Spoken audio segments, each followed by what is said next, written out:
Bugun butun dunyoda global qurg'oqchilik tobora kuchayib borayotgani bor gap. Har bir tomchi suv bebaho ne'mat ekanini unutmay, uni tejab ishlatish bugungi kun talabi va kelajak avlod oldidagi mas'uliyatimizdir. Gulzira Rustamova lavhasi shu haqda. Bir yil davomida Andijon viloyatida ichimlik suv ta'minotini yaxshilash borasida keng ko'lamli ishlar amalga oshirildi. Natijada 8000 nafar aholi ilk bor toza ichimlik suvi bilan ta'minlandi. Yana 12000 nafar aholiga ko'rsatilayotgan xizmat sifati sezilarli darajada yaxshilandi. Ko'rilgan chora-tadbirlar natijasida Andijon viloyatining umumiy suvlashganlik darajasi 92,1% ga yetkazildi. Suv ta'minotini yaxshilash bilan bir qatorda uni tejab, tergab foydalanish masalasiga ham alohida e'tibor qaratilmoqda. Mutaxassislarning ta'kidlashicha, suv jo'mraklariga suv hisoblash uskunalarini o'rnatish suvni tejashda samarali vosita hisoblanadi.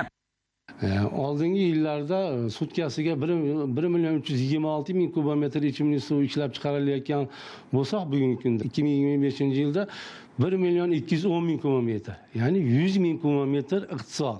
Bu esa yangi inshootlar qo'shilgan holatdagi 100,000 kub iqtisod bo'ladi. Nimadan bu? Bu esa joylardagi suv hisoblash o'rnatilgan natijasida iste'molchilar tomonidan oilaviy budjetini qisqartirish maqsadida kerakligini suvni ishlatish natijasida bu yutuqlarga erishdik.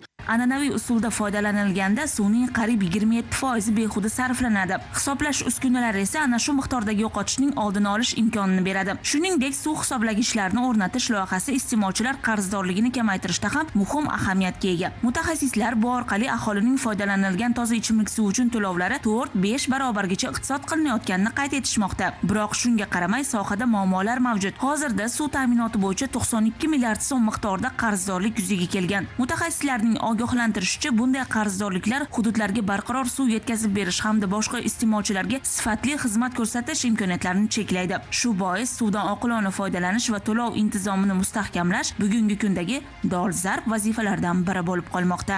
Gulzira Rustamova, Nasibullo To'rajonov, Zamon informatsion dasturi uchun.